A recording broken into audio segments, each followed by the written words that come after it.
have been building towards this day for months. In just a few hours, numbers will start filling up this graphic as voters determine who will be the next president of the United States. So we are joined now live by Dr. Leigh Hanna, professor of political science at Wright State University. Thanks so much for being here tonight on such an important night. Thanks for having me. Yeah. So we've been mapping out a path for both candidates to win the White House for months. Now the big day finally here with the polls open for just a few more hours here in the East. The board, as projected by NBC News right now, has Kamala Harris at 225, Donald Trump 220. And that leaves 7 crucial battleground states in play: Pennsylvania, North Carolina, Georgia, Michigan, Wisconsin, Nevada, and Arizona. So let's start with Vice President Kamala Harris. And what is the path for her to reach that magic 270? Sure. So we're going to assume that the polls are fairly accurate, that this is really a toss-up. This come down to these 7 states. And where I think we will see her target is, of course, Pennsylvania. That's where she spent the majority of her time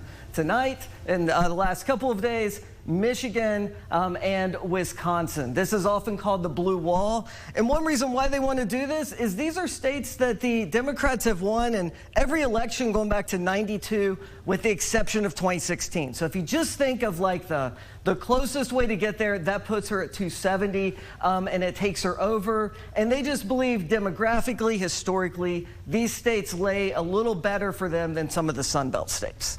Yeah, we talked about Kamala Harris's path to 270.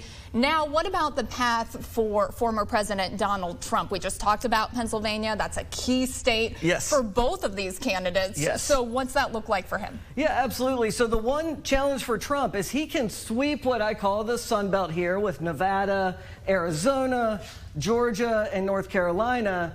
And he's going to be sitting on 269. So that is why most people believe he has to win in Wisconsin, Michigan, or Pennsylvania. And if you look at their strategy, I believe they think they're closest in Pennsylvania. So that could be his map tonight. But he also has a little room to spare, right? You could take, what does he have, 288. So he could still lose Arizona and Nevada and hang on with that Georgia, North Carolina, Pennsylvania route. A lot at stake here. It's kind of like a little bit of a puzzle here in that map. Yes. Now we want to talk about another major race going to have a national shakeup here in Ohio, and that's the Senate race. Yes. Sherrod Brown, Bernie Moreno fighting for a Senate seat. What could that mean for each candidate to win? Yeah, so I think what we've seen with Bernie Moreno is he believes Trump is popular in this state. And so I've seen some of his ads that are essentially saying a vote for Trump is a vote for Moreno is a vote for Trump. So he's trying to stay as close as he can and hopes that Trump is running up the score here, while Sherrod Brown is trying to use the incumbent route and say, I've been, here as your senator and look at all these different things I've done. You see him taking some distance from the national Democrats, although he was canvassing with Bill Clinton this last weekend. So he's brought in some stars, but certain types of Democrats he thinks will play well. Now, let me ask you, how could that affect the balance of power in the U.S. Senate, depending on who wins? Yeah, so it looks like we're sitting at what's going to be a 50-50 Senate. If West Virginia flips, again, Joe Manchin stepping down pretty much makes that a slam dunk for the Republicans.